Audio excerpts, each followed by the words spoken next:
So let's go ahead and get started. My name is Hans Fenstermacher, and I'm the Global Talent Ambassador at Jeenie. And I'm very excited to have you all here today and excited to be part of this webinar with you on the topic of achieving health equity. Our focus for the next hour or so is going to be on eliminating a major barrier in health justice and health equity, and namely language. Our panelists today include Dr. Gezzer Ortega from Brigham and Women's Hospital and Harvard Medical School, as well as Dr. Numa Perez from Massachusetts General Hospital and the Healthcare Transformation Lab. Originally, we had scheduled to have Daniel Charles with us from United Way of Central Georgia. Unfortunately, Daniel had a family emergency and will not be able to join us today. And finally, let me introduce Kirsten Brecht-Baker, who is the CEO and co-founder of Jeenie. And I'm going to ask Kirsten to get us started in talking about the subject at hand. Thank you, Hans. And thank you everyone for joining us today. We're grateful for your time. We think this is a very important subject. And one of the reasons why we wanted to hold this webinar, to have this discussion, aligns very much with why we started our company, Jeenie, to begin with. We wanted there to be a voice for the vulnerable. We wanted people to make sure that they had access to communication in whatever language it was that they needed in order to be able to have participation, empowerment, access. We think about language in this company as a basic human right, and we equate it with, it's synonymous with a lot of these terms. And whether it's defending your rights and being able to kind of know what your rights are, whether it's being able to kind of get access to healthcare, being able to communicate in your language and without the barrier of a foreign language is essential for all of that. And we think everyone should have access to a trusted human interpreter at the moment of need. And that's essentially why we're here today. And the outline for the agenda today is, coming in a little bit from language just being a driver of equity and justice in multiple areas. We've worked with clients in many different areas, including immigration and education law. We do see language barriers as a driver of inequity in these areas as well. But today we want to focus very specifically on language as a driver of discordance and inequity in the US healthcare system specifically, and what that means at a community level, and what that even means kind of, just to be a little bit more relevant for today's times, given the high risk of not having access to appropriate language interpreting in the time of COVID. And without kind of further ado, we'll dive right into the US healthcare problem, which is in fact a multi-billion-dollar problem. Language barriers, persist all over our US healthcare system. In fact, hundreds of thousands of doctor-patient conversations are taking place every single day in the US healthcare system that are encumbered by language barriers, and therefore kind of, risk misunderstanding, which can cause improper care and unfortunately even death. And not hard to kind of imagine why this is, with 1 in 5 people in the US who currently do not speak English at home right now. And, that language, that language barrier, that kind of, non-English speaking or comfortable in speaking English number right now is only going to continue to grow over the next few years. In fact, it's reported that it's going to grow faster in the next few years than it has actually possibly ever grown before. So with more kind of patients coming into the US healthcare system and more of them having a need for language, we can certainly see, while there will be more conversations between patients and physicians that are struggling for proper communication. And there's been some clear recognition of this problem at the federal level, at the national level. We see that with laws in place, real legislation, such as ACA Section 1557, which say that a healthcare provider must have interpreting on site at no cost to the patient. And that is, on site, that is, not turning a patient away and rescheduling their appointment. That's not delaying their appointment. That's actually having it at the ready so that there is no risk of miscommunication. But despite the national and federal recognition for this, despite the importance that they see and the potential risk of not having that in place, that is not sort of easily equated yet to easy solutions, especially for the smaller and medium-sized healthcare enterprise caregivers in our country. It hasn't necessarily made it easier for them to deliver on that solution and having interpreting at the ready quite yet. And we're here today to discuss some of those possible solutions. And what's the impact then of the problem? We see the problem, but now what does it kind of mean? What are the results of having language barriers to the US healthcare system? Well, there are many studies, too many studies, in fact, that show the patients who speak a local language, who don't speak a local language, but who are kind of dealing with a language barrier to the local language, have disadvantaged access to healthcare. So before we even get into treatment, it is access that is already kind of being prevented or made harder, more difficult. We see increased risk as being one of the impacts or outcomes, I should say, of language barriers. And patients with language barriers actually, in fact, are shown to consume more healthcare and experience more adverse events in that healthcare, which is not, perplexing if you think about the inability to sit down as a patient and have a conversation with your physician about what your symptoms are. If you can't, effectively communicate those symptoms, a physician can't effectively diagnose, let alone treat you. And, that leads to what is the kind of third case at the bottom of poor health outcomes in general. We see increased readmissions to hospitals. We see increased recurrences in disease. We see, all of that kind of manifesting in people being out of work longer, higher expense, not just for the patient, but for the system in general. And, increased expense in the system is only one risk to the providers. The other risk is, of course, an increased, expense, which is a legal one, along with an increased risk, which is a legal risk. And most people, would be shocked to know that 1 out of 3 national malpractice cases actually involve a communication failure. And 55% of national malpractice cases are actually attributed directly to miscommunication between providers and patients. That's elevated, to almost 70% when you actually include miscommunication between providers and other providers, all which cost the system, as we said, kind of multi-billion dollars of years in kind of lawsuits for failures in communication. And while it's important to note that, health equity is definitely what we like to say kind of under threat here, or we're certainly struggling to enforce, greater health justice right now in our system for lots of reasons.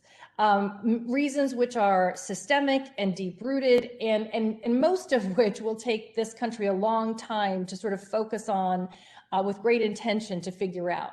But one of the drivers, and this is not sort of, kind of sneaking in or burying the lead, you all know what's coming here, but one of the drivers that we can actually affect today, a driver that we can do something about in order to improve health equity in our system today, is language. And we're going to show you today that even at the tap of a button, language is something that we can control for in the midst of everything else. And with that, I'm going to turn it over to Dr. Ortega, who's going to talk a little bit more broadly about what's going on with language discordance in the US healthcare system, and then even more specifically around the impact it has in physician-patient conversations. Dr. Ortega, turning it over to you. Thank you, Kirsten. Definitely appreciate that lead. And as you already set the stage for what language and what language discordance looks like in the United States, I really wanted to dig a little bit deeper and focus more on what how it impacts disparities and how language discordance leads to the disparate care that we see in the United States. And it was brought to attention to the American College of Surgeons and the National Institutes of Health, specifically the National Institute on Minority Health and Health Disparities, that in 2015, they convened a meeting to decide what are the main target areas to address disparities within the United States. And what they found was that 2 of their top research priorities were, 1, improving patient-clinician communication, and fostering engagement in community outreach by using technology. And so when we talk about language discordant care, what we really mean is that, one, care in which the language is not the same among the provider and the patient, but also what we see now that occurs ad hoc within the hospital, or it just occurs normally, is that you'll see have patients rely on providers will rely on second language skills. You'll have family members interpret, or other staff members who are readily available. People will use body gestures. And then this is important because decisions on like clinical scenarios need to have, professional interpreters being utilized. And so this is like, the key, and this is important because as we make these decisions in the care of our patients, we need to make sure that the patients completely understand what is happening within the respective setting, whether it be in the outpatient or clinic setting or in the hospital. And ultimately, what happens is that discordant care leads to poor outcomes, right? And so, what we've already seen is that language discordant care leads to decreased understanding of disease and treatment, decrease the shared decision making, worse satisfaction with care, worse medication understanding and compliance, worse presentation for surgery and outcomes after surgery, longer hospital stays, and increased readmission. And all of these things, and Kirsten has already touched upon it, but these things also lead to increased costs to our healthcare system, which is already, continuing to grow out of control. But also, just like what most importantly, what matters to me most is just the patient quality of care, right? Ultimately, you want patients to get the best care that they can possibly get, but also in a way in which they feel comfortable, they feel empowered, and they feel listened to.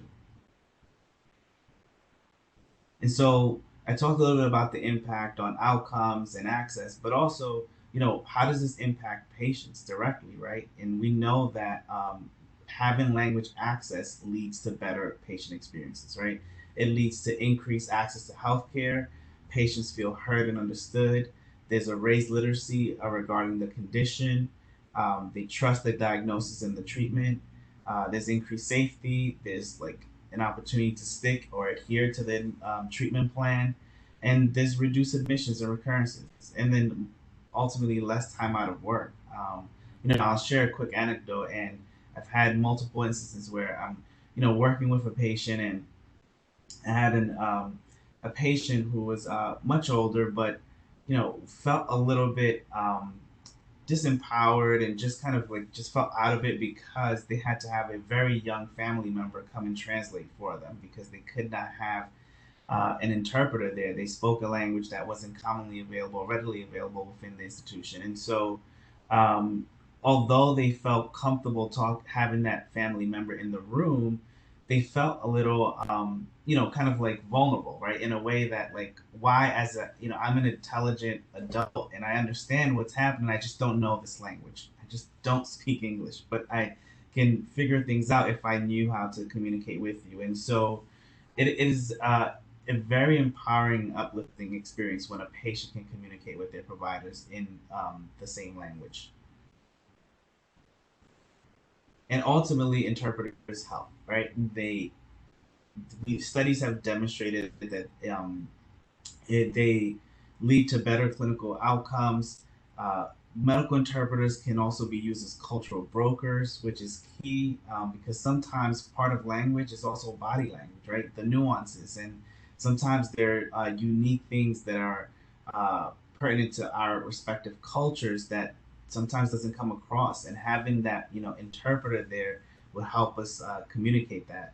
But also the complexity of care, right? It just demands increased language concordance, right? When you're talking about complex or chronic conditions and where there are multiple steps that need to be adhered to before and after care, or when there's multidisciplinary teams and you need to see multiple doctors, right? Like having the ability to coordinate all that care with language concordance is important, and ultimately just leads to a better patient experience, better patient care, and hopefully, even better access for everyone. And so with that, I'll pass it back on to Kirsten. Thank you, Dr. Ortega. Always so wonderful to have the real numbers and the data, which you and your team gather so effectively behind the points to make them feel credible, but also very real and very real. And usually at this point, we bring in another one of our guest panelists who, Daniel Charles with United Way Central Georgia, who is not joining us today because of a family emergency, which we referred to earlier, unfortunately. And I'm just going to say a few words about what Daniel will typically talk about, because I think it's really important to acknowledge the problem at the kind of very community level, because community organizations like United Way, like Catholic Charities and Jewish Families and Lutheran Family Services, they are, very much a front line to, not just kind of COVID times, but patient activity, and they are serving the underinsured and the uninsured. And in many cases, those populations are disproportionately in need of language services. And so Daniel will talk about how, this is something that affects lots of people in our community. And it's in the dental clinics, it's in the medical clinics, it's in behavioral health clinics, it's in immigration and refugee support services. It's in other kind of legal support services. It's in mobile crisis units and pharmacy. It really does pervade so many of the community services that are happening. And the fact that those services are disproportionately affected by a lack of language access is very significant. Very significant. And many people actually, on this webinar today, on our last webinar, are serving the community at that level. And this becomes very real, especially when you're in communities which have, huge variety of language needs. And so, we recognize the work that's being done, at the community level. And, these communities are, to transition into our next piece here, very much, serving the front line of COVID testing and COVID vaccination. They are the hospital alternatives for many of these patients who are coming into the system, an increasing number of patients into the system now during COVID. And so we just wanted to talk a little bit about the impact of language, in COVID, as we see more patients flooding into the system. And we see again that disproportionately those patients are in need of more languages. But it's not just more language assistance, it's also more languages. We're, in the work that we're doing, there is a tremendous amount of growth now in the number of languages that our clients are coming to us and asking us, to support them with. And then social distancing with COVID has been very significant. That has, essentially made it essential for people to be treated over telehealth and not just in person. And now that means that you have to be able to have a teleconsultation with somebody and to have an interpreter online. It has meant that in-person interpreting has been challenged, in some cases very risky for the patient, for the interpreter, and for the physician. And in other cases, it's also kind of, stop the default to friends and family, which we've often seen as a solution to solving language barrier problems, which, as most of you healthcare providers already know, ends up often being kind of riskier and more problematic than it is helpful. And then, COVID has obviously definitely pushed us in a direction to migrate more towards telehealth and increased HIPAA compliance, all which kind of underscore the need for interpreting in careful and credible, qualified interpreting. We all are, I hope, at this point aware that, COVID has, definitely also highlighted worsening inequities for communities of color. And Daniel has a couple of lovely excerpts that he will typically share around all of the different kind of, impacts that COVID has been having on marginalized communities, but especially communities of color. And that is for a number of reasons, but language is one of them. And here we've just kind of highlighted, with respect to the Latinx community, what some of that kind of increased impact really is. And to know that, hospitalization rates for the Latinx community, for example, have been more than 3 times higher than rates among white community. And that the, Latinx death rate, when you actually kind of, size it up for weighted population distributions reported by the CDC, is at 34%. I mean, just crazy, increased numbers and disproportionate impact in these communities, again, in part because of language. So what do COVID vaccine dissemination sites need? What do these care sites actually need to do in order to address language on site? What we need on-demand interpreting at the moment of the vaccine or at the moment of the test in order to answer questions, in order to give instructions so people know, what am I supposed to do next? What reactions am I supposed to be looking for? When do I come back? All the kind of very important instructions. We need to have call centers and call lines that are multilingual, so that we can take calls from inbound callers, to medical centers and answer questions about what's happening now, where to go for different services. We also need an outbound calling and call center feature and capability. We need to confirm appointments. We need to kind of remind people to come and get their vaccines. We also want to follow up and find out why people did, why people didn't, because all of that information kind of adds to our capability to better address, what is, a global pandemic problem. And then certainly we need better translation of materials and public service announcements to help get information out there. It is astounding to see, the data reported on the increased rate of infection and death, again, in the Latinx community, because information about COVID, when it originally came out, its potential risks, the potential symptoms, and then potential prevention measures took so much longer to get to certain populations because they weren't translated into information. And that's a mistake we cannot repeat again. And so we've talked a lot about the problem, and we don't want to be kind of just all doom and gloom here. There's a lot of light, at the end of this tunnel. And we're going to start by bringing in Dr. Perez to talk about, the role of mobile technology as a solution. Clearly, there's no, kind of magic wand panacea here, and every potential solution has its caveats. So, Dr. Perez, I'll turn it over to you to discuss. Thank you very much, Kristen. So as you all may know, if you're attending this webinar, Jeenie, one of the ways in which Jeenie as a platform works is through mobile technologies. And so it's important, I think, to start my bit of the presentation by introducing a term that some of you may be familiar with, but just in case you're not, let's very quickly define it. So mHealth, you all might have heard the term mHealth before, and that refers to mobile healthcare technologies, which really, the definition is any intervention for either the diagnosis, treatment, or access of care that relies on mobile technologies. Okay, so why do we think that mHealth, mobile healthcare technologies, could play a role in ameliorating some of the disparities that Dr. Ortega and Kirsten so aptly introduced. Okay, so let's go to the next slide. Well, first of all, as we all probably know implicitly, mobile phone ownership and adoption has skyrocketed over the past few years, both in the way of standard cell phones, but also importantly in the way of smartphones, which can do a lot more than simple phone calls and text messages, and really can act as internet accessing devices for large swaths of the population. Okay. Now, importantly, this increased adoption of mobile phones has occurred across all age groups. Now, everyone's starting from a different baseline, different age groups that start from different baseline, but the magnitude of the increase in adoption seems to have sort of manifested across all age groups to a similar degree. Okay, and we'll talk a little bit more about these intricacies later.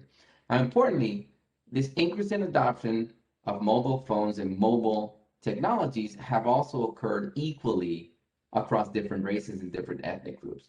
And obviously, this is very pertinent for what we're doing here, though it's very important to keep in mind that there's still subtle differences that exist within groups. For example, there's 87% of US-born Hispanics own a smartphone versus 69% of their foreign-born individuals.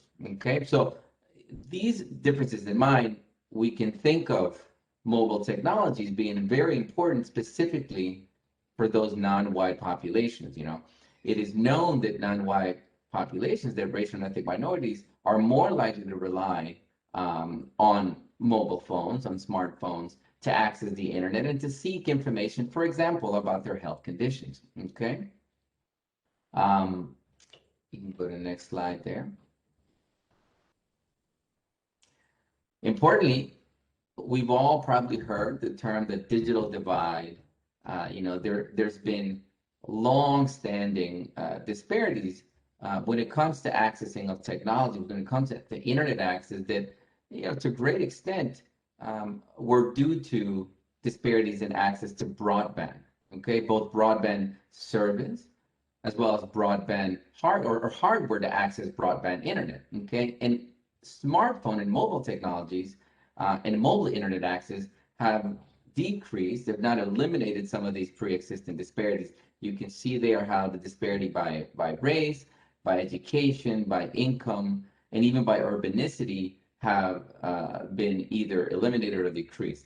But importantly, back to the age topic, there is still a significant disparity across age. Okay, so this brings up the very important concept of ownership does not equal ability to use, right? So I just presented to you numbers about the increase in ownership and adoption of mobile phones. But we know in research has shown this, that younger individuals are much more likely to report that they use a cell phone as their primary means of accessing the internet, whereas older populations are still more likely to rely on a desktop or tablet computer connected to broadband internet. Okay, so it's important to keep this in mind. Another thing to keep in mind, along the lines of ownership does not equal ability to use, is those same racial and ethnic minority populations that we said were more likely to use a smartphone to access the internet are also, unfortunately, more likely to have their internet and their cell phone service cut off because of an inability to pay. Sort of back at the fundamental reasons why some of these broadband disparities existed, because of an inability to pay for those software and hardware costs. Well, these underserved communities still experience some of these difficulties when it comes to cell phone service, right? So again, ownership of a mobile device does not equal an ability to use it, all right? Now, keeping that in mind, though, I think we can agree that mobile phones, mobile internet access is highly utilized among racial and ethnic minorities, among individuals of lower socioeconomic status, and among younger individuals, which actually form a significant proportion of the uninsured population in the United States. Okay, which brings up the proposition that mobile healthcare technologies, that mHealth could in fact serve as an equalizer of pre-existing healthcare disparities if, right, and that's a big capital if with 3 lines under it, if we implement these solutions and these interventions with equity in mind at the forefront, and not as an afterthought that we end up trying to catch up with at the end of the day. Turn it back to you, Kristen. Thank you, Dr. Perez.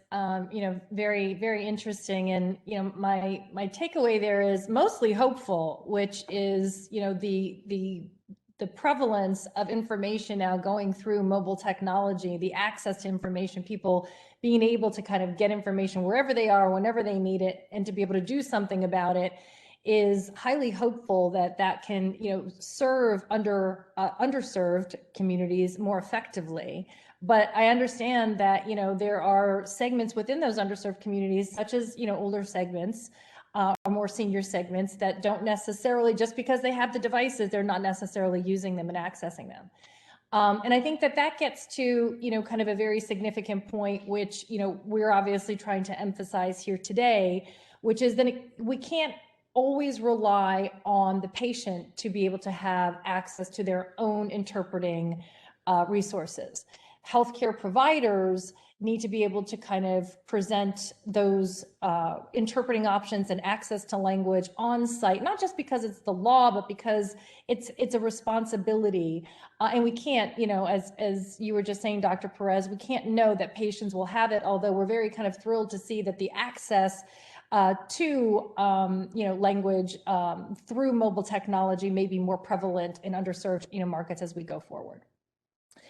And to that point, we're kind of talking a lot about what is the solution, for the times, and the times here being defined by a couple of, overlapping concepts here or ideas. One of social justice and needing to focus far more on, as Dr. Perez said, keeping equity front of mind, front of the agenda. Keeping the equality and the equity at the front of the agenda. And that, combined with also, this need of mobile and needing the information where you are and when you need it. And with this notion that, telehealth is not just kind of a nice to have anymore or an adjunct idea. It is fundamentally built into every healthcare provider's, business model, probably forevermore. We like to joke internally that genie's never going back in the bottle. And then we layer on top of that, for our purposes of creating a solution, this idea of a global workforce of, what is an otherwise ignored, almost shadow workforce that we can harness with incredible capability to, in gig economy style, to actually help to serve people in need because they already have these skills and are, credited and they are qualified and trained in these various services. And so as we think about being at the center of these different, concepts for the times right now, we've taken that to heart and in what we've created to be a mobile platform. Hans, you can go to the next slide, which is there to offer on-demand and affordable video or voice interpreting with a live interpreter 24/7. And doing that in over 250 languages, which is incredibly important, and being sort of operating system agnostic and device agnostic is really important. And using that gig economy model where we're tapping interpreters in over 140 countries to come on and to kind of provide that on-demand or scheduled service. And I'm going to go over to Hans right now, who's going to go into a little bit more detail around what the features were that we originally heard when we were talking to healthcare providers who we work with and partnered with around what they wanted to see in interpreting solution, what they didn't think that they had in current solutions, or what they just didn't know that they needed at the time but need now. And Hans will talk a little bit about what some of those features are going forward. Hans, over to you. Thanks, Kirsten. Yeah, when we looked at the sort of landscape of solutions that were out there, and a lot of these points that we've been talking about with Dr. Ortega and Dr. Perez, we wanted to create a platform that could actually address as many of these issues as possible. And so Jeenie was designed to be a platform that provides access as directly as possible to language that does not have many of the traditional steps that are included in other systems for going through operators or call centers, or having to do logins and codes and various sorts of hurdles that sit between someone who needs language access right away and the language provider, the interpreter that can do it. We also wanted to make sure that the platform could be fast and easy to use, so that there was not a learning curve, so that there were not a lot of obstacles to getting, again, to the language. And mobility, the fact that the platform is accessible anywhere at all, that it was on every device, any device that we're already all pretty much carrying in our pockets. The idea there is that as the care moves from the exam room down the hall to a specialty room, or from intake and so forth, wherever you're going, the interpreter language access could be available at the point of need, at the time it's needed. And so that is the underlying fundamental under the Jeenie platform concept. And very importantly, that it be designed in an affordable way, because as many of the people who are on this call may themselves know, a lot of healthcare providers and centers and clinics don't have the kinds of big budgets and resources to engage in multi-year contracts the way that some of the traditional providers of the services like this have done. And so we wanted to have a platform that could address that in an affordable way and still combine all of these advantages of mobility, access, and speed. And so that is really what's underlying the core of the Jeenie mission to create a platform that addresses those issues.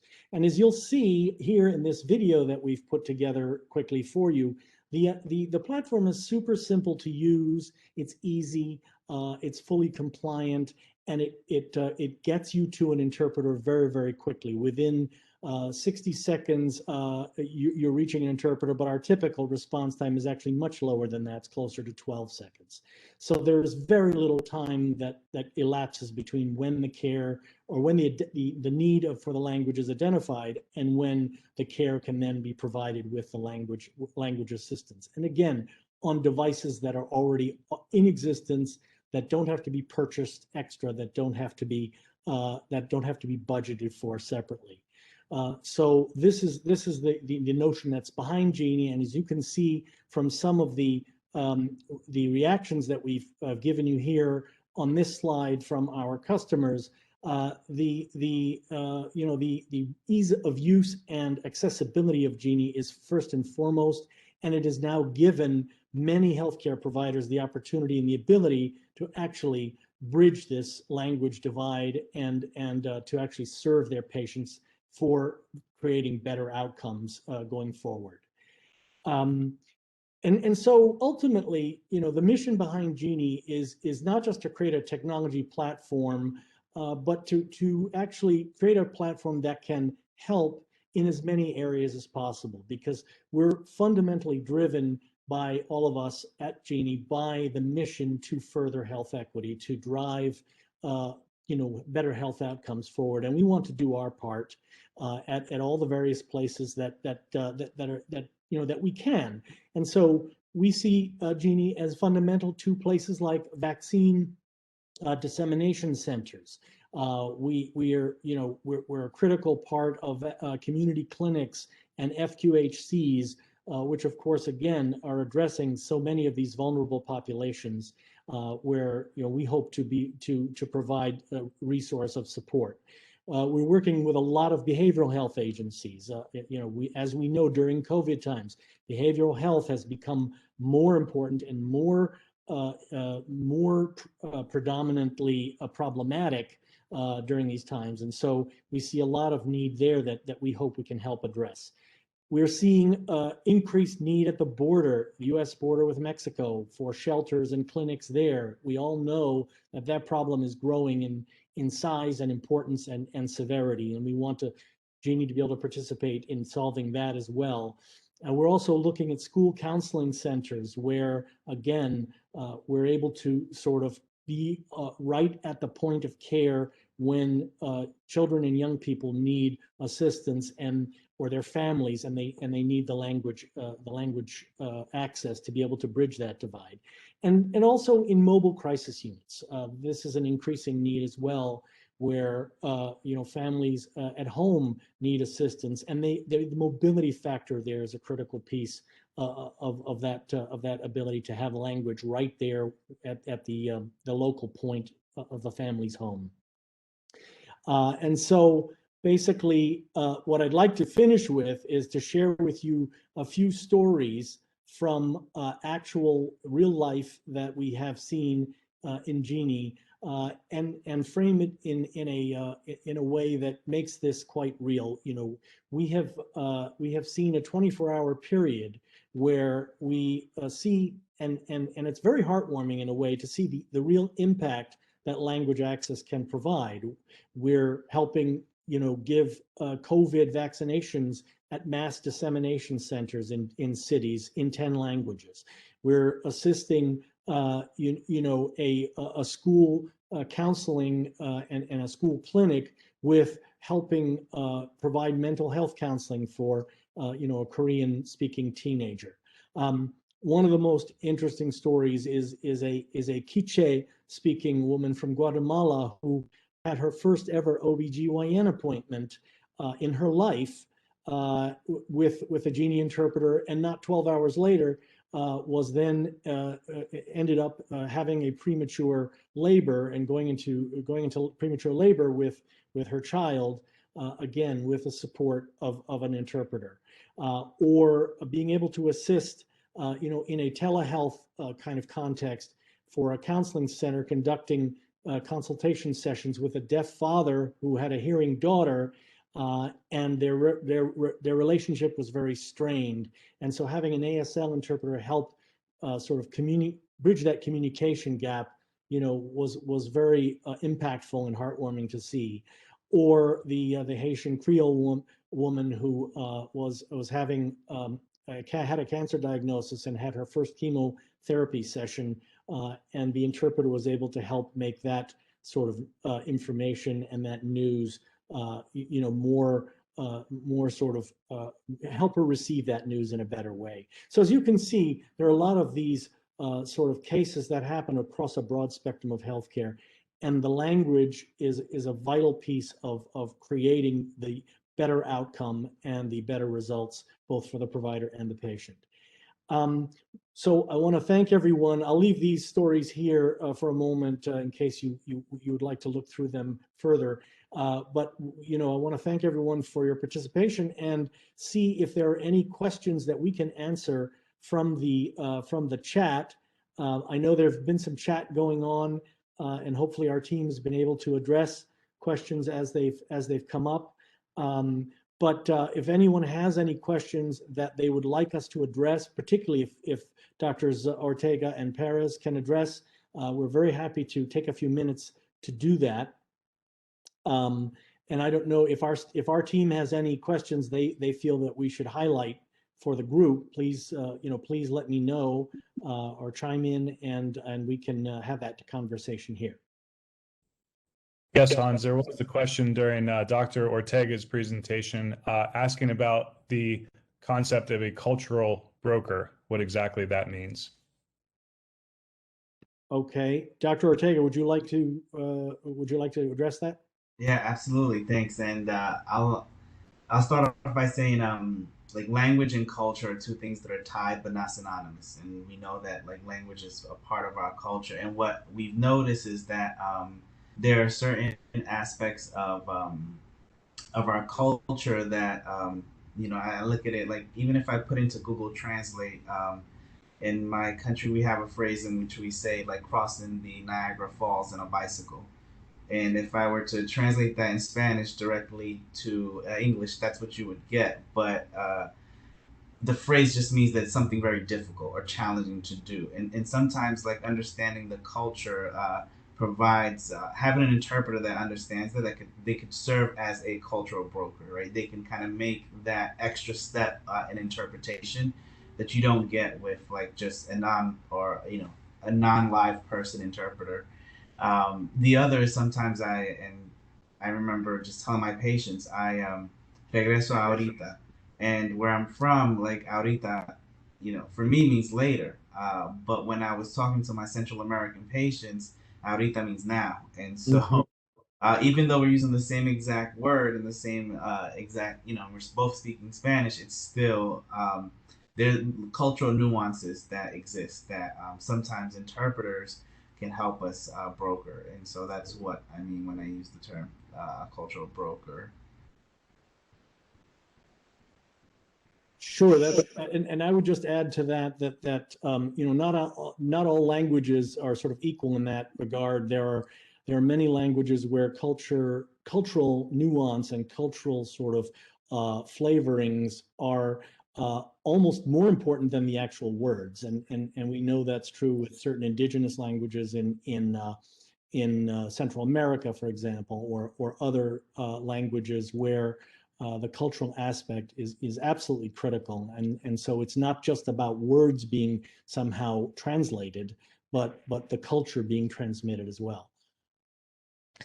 Yeah, that's a great point. Great point. And thank you, Dr. Ortega, for discussing the cultural broker and sort of the relationship between language and culture, inextricably linked, but not synonymous.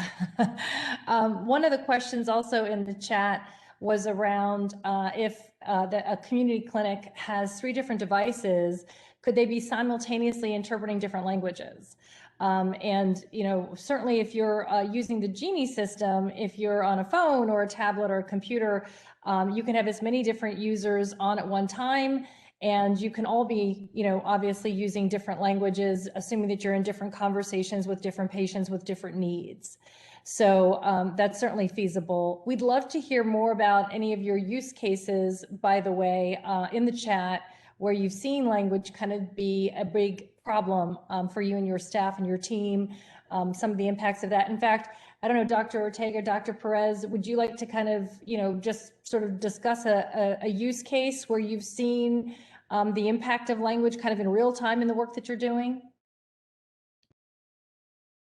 Yeah, I mean, I'm you know, Kirsten, I think one of the things that I would point out as a customer, right, from the customer side of what you and your team have put together, I think one of the main keys to think about with this offering is that this solution can live in either the provider's hand or the patient's hands. And, you know, I'm obviously biased, right? I'm young in my career, haven't experienced, you know, 3, 4, 5 different institutions, you know what I mean? But I have experienced enough institutions. I've worked at enough hospitals to know that the infrastructure is different from one hospital to the next, even within one unified health system. And the infrastructure is different, you know, when you get out of the acute setting to the outpatient setting. And so to have a solution that actually travels with the patient, again, if they're able to, you know, if they have the correct device and they're able to afford the phone service, I think that's a very unique way to approach the problem. And so the use cases are innumerable, right? I mean, but at the end of the day, it comes down to you are trying to communicate with somebody about your health who doesn't speak your language. And the question is, you know, do they have a solution for you where you are? Because if they don't, you're kind of out of luck, unless you are carrying your own solution, which is where I think Jeenie feels a very key gap. I think I hope if anyone still has a question, you can go ahead and put it in the chat. But you know, we haven't seen any other major questions come up here. I think one of the things that we do know is that a lot of the folks on this webinar, attending this webinar, have you know, experience in clinics and in healthcare settings, and so I'm sure they have lots of war stories, so to speak, about issues where language has become a barrier, or indeed where the language barrier may have been you know, taken down successfully.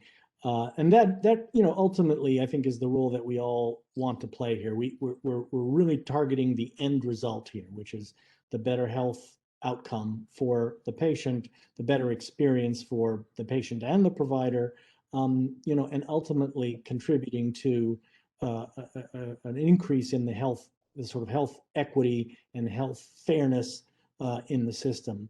So you know, we appreciate all the work that the healthcare providers are doing, and we want to support that through whatever way we can with Jeenie. Unless there are any other questions, or I'll ask our panelists if they have any final words that they'd like to share with our attendees.